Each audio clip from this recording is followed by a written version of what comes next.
வணக்கம் எல்லாருக்கும். என் பேரு சௌந்தர்யா லட்சுமி நாராயணன் அண்ட் நீங்க பார்த்துட்டு இருக்கிறது Grow Tamil YouTube channel. Small cap நிறுவனங்கள் சைஸ்ல சின்னதா இருக்கலாம், பட் பிசினஸ் மாடல் பார்த்தோம்னா பலமா இருக்கும். ஃபண்டமெண்டல்ஸ் கொஞ்சம் ஸ்ட்ராங்காவே இருக்கும் அண்ட் ஷோவா ஸ்டெடியா வளர்ச்சியை அவங்களால லாங் டேர்ம்ல கண்டிப்பா கொடுக்க முடியும். இன்னைக்கு அந்த மாதிரி நம்ம 3 ஸ்மால் கேப் பங்குகள் எதனுடைய market cap range 3000 crore to 10,000 crore இருக்கும். அதை பத்தி பார்க்க போறோம். இந்த நிறுவனங்கள்லாம் ஸ்ட்ராங்கா விற்பனை கட்டிருக்காங்க, லாபமும் கட்டிருக்காங்க.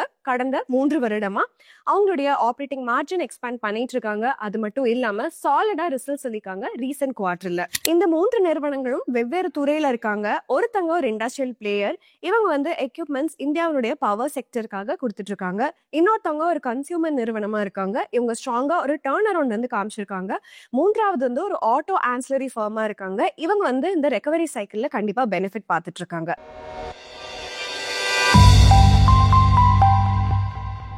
முதல்ல நம்ம பார்க்க போற பங்கின் பெயர் சில்சார் டெக்னாலஜிஸ். இந்த பங்கினுடைய சேல்ஸ் சிஏஜிஆர் 3 வருடமா 51% இருந்திருக்கு.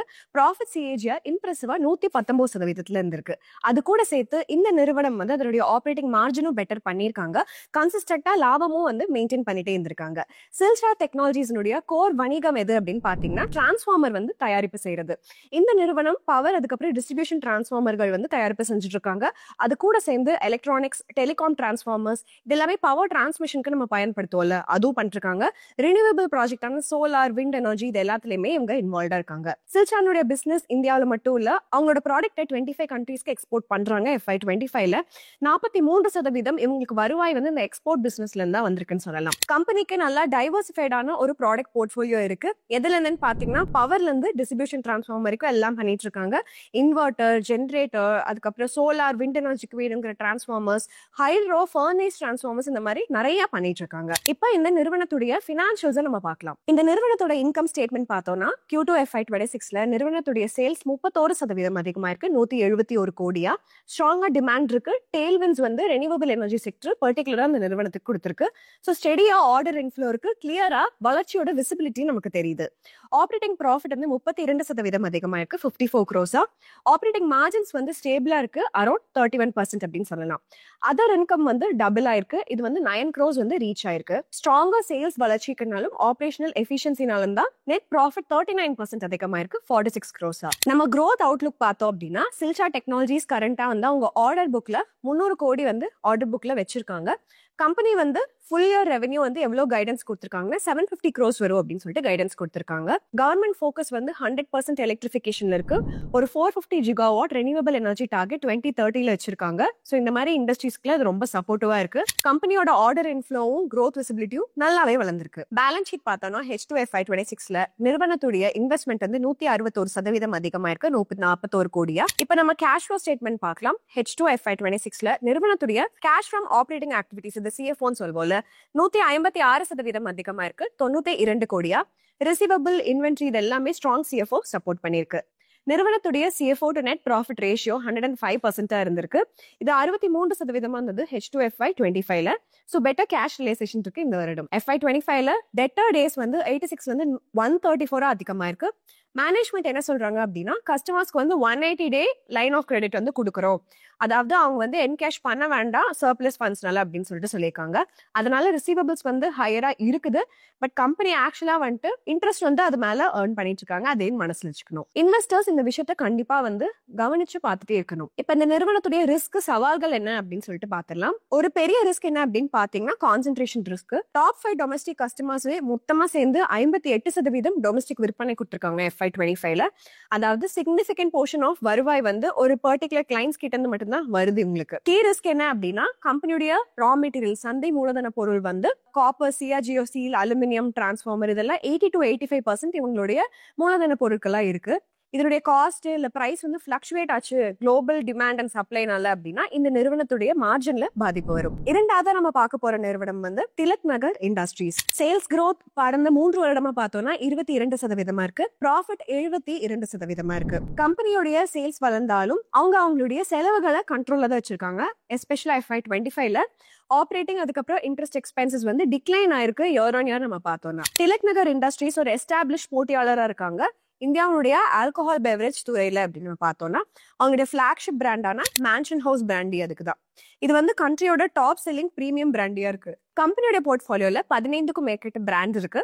பிராண்டி, விஸ்கி, ரம், ஜின், வோட்கா எல்லாம் பண்ணிட்டு இருக்காங்க.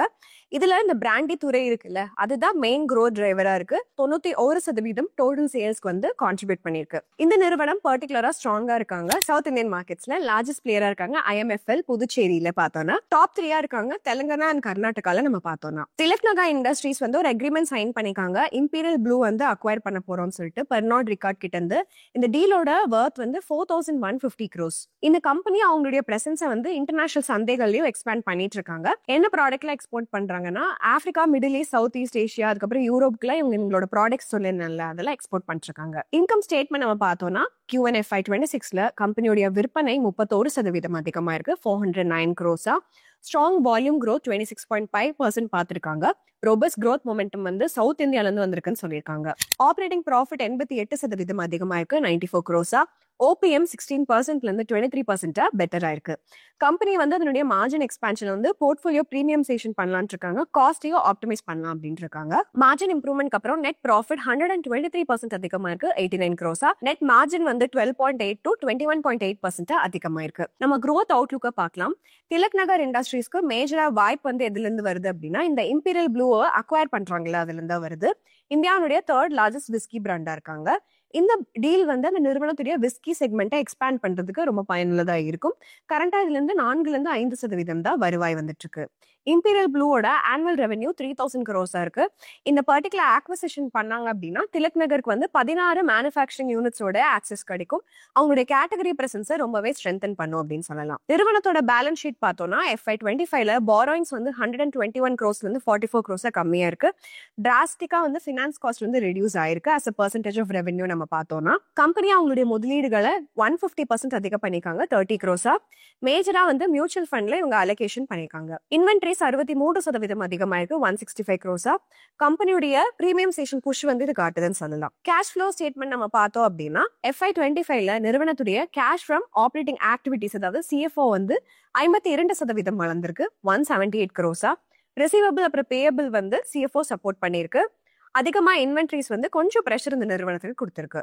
கம்பெனியோட CFO by net profit ratio 77% இருக்கு FY25ல. 85% வந்து FY24ல கம்மியா இருக்கு. ஸோ கேஷ் ரிலேசேஷன் வீக்கன் ஆயிருக்குன்னு காட்டுது கடந்த ஒரு வருடமா. இப்போ இந்த நிறுவனத்துடைய சவால்கள் என்ன, ரிஸ்க் என்ன அப்படின்னு பார்த்தோம்னா ஒரு விஷயம் வந்து concentration risk. Large portion of business வந்து இவங்களுக்கு சவுத் இந்தியால இருந்து தான் வந்துட்டு இருக்கு. சரிங்களா? பர்டிகுலரா இந்த பிராண்டி செக்மெண்ட்ல நம்ம பார்த்தோம்னா சோ இந்த இடத்துல இருந்து மட்டும் 86% டோட்டல் வால்யூம்ல இருந்து வருவாய் வருது.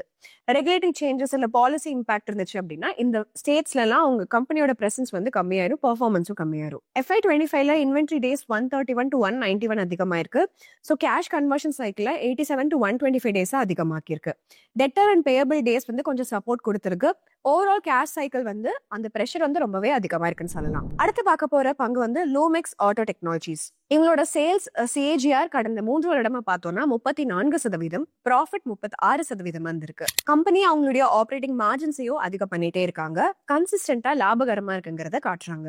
லூமெக்ஸ் ஆட்டோ ஒரு ஆட்டோ காம்பனன்ட் தயாரிப்பாளரா இருக்காங்க. இவங்க பார்ட்ஸ் எதுக்கெல்லாம் ப்ரொடியூஸ் பண்றாங்க அப்படின்னு பாத்தீங்கன்னா 2 வீலர் அதுக்கப்புறம் 4 வீலர் செக்மெண்ட்டுக்கு பண்ணிட்டு இருக்காங்க. கம்பெனியோட ப்ராடக்ட் ரேஞ்ச்ல என்னெல்லாம் இருக்கு அப்படின்னு பாத்தீங்கன்னா lighting system, gear shifter, chassis parts, electronic, plastic காம்பனன்ட்கள், இந்த மாதிரி பல விஷயம் தயாரிப்பு செஞ்சுட்டு இருக்காங்க. லூமெக்ஸ் கிளைண்ட் வந்து இந்தியாவுடைய டாப் ஆட்டோ பிராண்ட்ஸான ஹீரோ மோட்டார் கார்ப், பஜாஜ் ஆட்டோ, மாருதி சுசுகி, டாடா மோட்டார்ஸ், இந்த மாதிரி லீடிங் ஆட்டோ தயாரிப்பாளர்களா இருக்காங்க. அடிஷனலா இந்த நிறுவனம் வந்து காம்பனன்ட்ஸ் இந்த EV செக்மெண்ட் இருக்குல்ல அதுக்கும் தயாரிப்பு செஞ்சுட்டு இருக்காங்க. சோ ஃபியூச்சர்லயே அதனுடைய பொசிஷன் வந்து கொஞ்சம் பலமா இருக்கிறதுக்கு வாய்ப்புகள் இருக்கு. இன்கம் ஸ்டேட்மெண்ட் இந்த நிறுவனத்தோட பார்த்தோம்னா Q1 FY26ல கம்பெனியுடைய சேல்ஸ் 36% அதிகமா இருக்கு. 1026 crores. ஸ்ட்ராங் பிரீமியமைசேஷன் பண்ணிருக்காங்க. அது மட்டும் இல்லாம ப்ராடக்ட் மிக்ஸ் ரொம்பவே டைவர்சிஃபைடா இருக்கு. ஆப்ரேட்டிங் ப்ராஃபிட் 42% அதிகமா இருக்கு. 125 crores. ஆப்ரேட்டிங் ப்ராஃபிட் மார்ஜின் 12% ஸ்டேபிளா இருந்திருக்கு. பிரைஸ் கரெக்ஷன்ஸ் நடந்திருக்கு சில கஸ்டமர்ஸ் கூட, அதாவது ரிவைஸ் ப்ராடக்ட் பிரைசஸ் வந்து ஃபைனலைஸ் பண்ணிருக்காங்க. இது கொஞ்சம் டிலே ஆயிருக்கு அப்படின்னே சொல்லலாம். ஸோ டெம்பரரியா இம்பாக்ட் வந்து இது கொடுத்திருக்கு மார்ஜின்ஸ் மேல. நெட் ப்ராஃபிட் 29% அதிகமா இருக்கு. நெட் மார்ஜின்ஸ் வந்து ஸ்லைட்டா ஃபிளாட் டு நெகட்டிவா இருந்திருக்கு. டிக்ளைன் ஆயிருக்கு 30 BPS 5.3%. நம்ம growth அவுட்லுக் பார்த்தோம்னா கம்பெனி வந்து 2020 நார்த் ஸ்டார் டார்கெட் வந்து வச்சிருக்காங்க. அதாவது 20% revenue, 20% ROCE, efficient capital allocation மூலமா, 20% எபிட்டா மார்ஜின், ஒரு ஸ்ட்ராங் ஆபரேஷனல் டிசிப்ளின் மூலமா, அது கூட சேர்த்து 20% மேல ரெவென்யூ கிளீன் மொபிலிட்டி சொல்யூஷன்ஸ்ல இருந்து, அதாவது EV, CNG, electrification, software redefine platforms இது எல்லாத்துல இருந்து வரணும்னு சொல்லியிருக்காங்க. மேனேஜ்மெண்ட் வந்து FY25 எபிட்டா 516 crores வந்து 1000 crores FY28ல மாத்தணும்னு இருக்காங்க. ரஃபா 25% CAGR, ஆப்ரேட்டிங் லெவரேஜ், புது ஆக்விசிஷன்ஸ், அதுக்கப்புறம் ஹை மார்ஜின் வெர்டிகல் எல்லாத்தையும் பார்த்துட்டு பண்ணணும்ட்டு. ஹை மார்ஜின் வெர்டிகல்ல கிரீன் ஃபியூவல், மெக்கட்ரானிக்ஸ் இது எல்லாமே வருது. கம்பெனியுடைய ஆர்டர் புக் பாத்தீங்க அப்படின்னா 1500 crores இருக்கு. Q1 FY26 படி ரஃபா 41% ரெவென்யூ. 1500 crores ஆர்டர் புக் வந்து கிராஜுவலா வந்து ரெவென்யூவா கன்வெர்ட் ஆகும். 8% இருக்கும் FY26ல. ரஃபா 40% FY27 and 28ல வரும்னு சொல்லலாம். இன்வெஸ்டர்ஸ் வந்து இதை மானிட்டர் பண்ணிட்டே இருக்கணும். இந்த மல்டியர் டார்கெட்ஸ் எல்லாம் இந்த நிறுவனம் மீட் பண்றாங்களா, ஷெடியூல்ல எல்லா விஷயத்தையும் பண்றாங்களா, இல்ல வெறும் பேப்பர்ல இருக்கா அப்படிங்கறத பார்த்து தெரிஞ்சுக்கணும். பேலன்ஸ் ஷீட் பார்த்தோம்னா ஃபிக்ஸ்ட் அசெட் வந்து 30% அதிகமா இருக்கு. மெயினா இந்த கிரீன் ஃபியூவலோட ஆக்விசிஷனால. போஸ்ட் டீல் வந்து குட்வில், அதுக்கப்புறம் இன்டாஜிபிள் அசெட்ஸ் இது எல்லாமே ஆட் ஆயிருக்கு இந்த நிறுவனத்துடைய புக்ஸ்ல நம்ம பார்த்தோம்னா. அடிஷனலா கெப்பாசிட்டி எக்ஸ்பான்ஷன் வந்து லேண்ட், அதுக்கப்புறம் பிளான்ட் அண்ட் மிஷினரி எக்ஸ்பான்ஷனும் காட்டியிருக்கு. CWIP நியரா டபுள் ஆயிருக்கு, 69 crores. ஸோ புது ப்ராஜெக்ட், அதுக்கப்புறம் டெவலப்மெண்ட் ஆஃப் டெக்னாலஜி இதெல்லாம் நடக்கிறதுனால தான் அவங்க ஸ்மார்ட் அப் ஷிஃப்ட் பண்றாங்க பெங்களூருக்கு. சைனால ஒரு R&D செட்டப் பண்ணிட்டு இருக்காங்க. கேஷ் ஃப்ளோ ஸ்டேட்மெண்ட் இந்த நிறுவனத்தோடது பார்த்தோம்னா FY25ல cash from operating activity CFO வந்து 9% அதிகமா இருக்கு, 290 crores. ரிசீவபிள், அதுக்கப்புறம் இன்வென்ட்ரிஸ் வந்து கொஞ்சம் ப்ரெஷர் போட்டிருக்கு இந்த CFO மேல.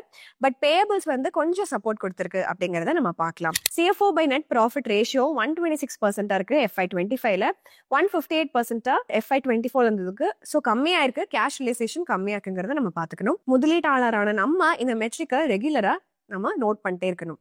ரிஸ்க் என்னன்னு பார்க்கலாம். இந்த நிறுவனம் நிறைய ரிஸ்க் வந்து பார்த்துட்டு இருக்காங்க. ஃபர்ஸ்ட் வந்து EV பிளாட்ஃபார்ம் டிலேனால. பஜாஜ் சேத்தக்கோட EV ப்ரொடக்ஷன் வந்து ரேர் எர்த் சப்ளை இஷ்யூஸ்னால டிலே பார்த்திருக்கு. மாருதி சுசுகியோட விட்டாரா லான்ச்சும் டிலே ஆயிருக்கு. முன்னாடி EV லிங்க் ரெவென்யூ 300 crores வந்து எக்ஸ்பெக்ட் பண்ணாங்க FY26ல. இப்போ அது ரிவைஸ் பண்ணி 115 crores கம்மி ஆயிருக்கு. மீதி ஆர்டர்ஸ்லாம் அவங்க வந்து ஃபியூச்சர் இயர்ஸ்ல ஷிஃப்ட் பண்றதுக்கும் வாய்ப்புகள் இருக்கு. அதாவது ஷார்ட் டேர்மா நம்ம பார்த்தோம்னா ஆர்டர் புக் ரியலைசேஷன் ரொம்பவே ஸ்லோவா இருந்திருக்கு. எஸ்பெஷலா 40% ஆர்டர் வந்து கிளீன் மொபிலிட்டி கூட லிங்க்டா இருக்கிறதுனால. ஃபினான்ஷியல் ரேஷியோஸ் வந்து ரெட் ஃபிளாக்ஸ் வந்து ஹைலைட் பண்ணுது. டெட் சர்வீஸ் கவரேஜ் வந்து 4.27ல இருந்து 2.11x கம்மியா இருக்கு. ROE அப்புறம் நெட் ப்ராஃபிட் மார்ஜின் ரெண்டுமே டிக்ளைன் ஆயிருக்கு. அதிகமா பாரோ பண்ணதுனாலையும் ஸ்டாண்டர்ட் ஆன் ப்ராஃபிட் வந்து கம்மியா இருக்கிறதுனாலையும். அடிஷனலா ரெவென்யூ கான்சென்ட்ரேஷன் ரொம்பவே அதிகமா இருக்கு. மஹேந்திரா அண்ட் மஹேந்திரா, அதுக்கப்புறம் பஜாஜ் ஆட்டோ, இவங்க 2 பேர் மட்டுமே 40ல இருந்து 45% வருவாய் கொடுக்குறாங்க. IAC இந்தியா ஆக்விசிஷனுக்கு அப்புறமா PV செக்மெண்டோட ஷேர் வந்து இன்க்ரீஸ் ஆயிருக்கு 20% to 53%. அதாவது ஃபியூச்சர் growth வந்து இப்ப ப்ரொடக்ஷன் சக்சஸ் வழியே டிபெண்டா இருக்கும் இந்த OEMக்கு அப்படின்னு சொல்லலாம். இதுதாங்க அந்த 3 ஸ்மால் கேப் நிறுவனங்களோட அனாலிசிஸ். யாரெல்லாம் ஸ்ட்ராங்கா வருவாய், அதுக்கப்புறம் லாபத்துல வளர்ச்சி காட்டியிருக்காங்களோ. இப்போ உங்களோட டர்ன். இந்த 3 பங்குகள்ல எது ப்ராமிசிங்கா வளர்ச்சி கொடுக்கறதுக்கு வாய்ப்பு இருக்கு லாங் டேர்ம்ல அப்படின்னு கமெண்ட் செக்ஷன்ல சொல்லிருங்க. அண்ட் இன்னொரு முக்கியமான விஷயம் நான் சொல்றதுக்கு முன்னாடி வீடியோ விட்டு போயிடாதீங்க. இந்த காணொலி உங்களுடைய எஜுகேஷனல் பர்பஸ்க்காக நாங்க இந்த இடத்துல பை ஆர் செல் ரெக்கமெண்டேஷன் கண்டிப்பா கொடுக்கறது கிடையாது. நீங்க இந்த காணொலி பத்தி என்ன நினைக்கிறீங்கன்னு சொல்லிட்டு கமெண்ட் செக்ஷன்ல சொல்லுங்க. இன்னொரு அருமையான காணொலியில நம்ம எல்லாரும் சந்திக்கலாம். அது வரைக்கும் நன்றி, வணக்கம்.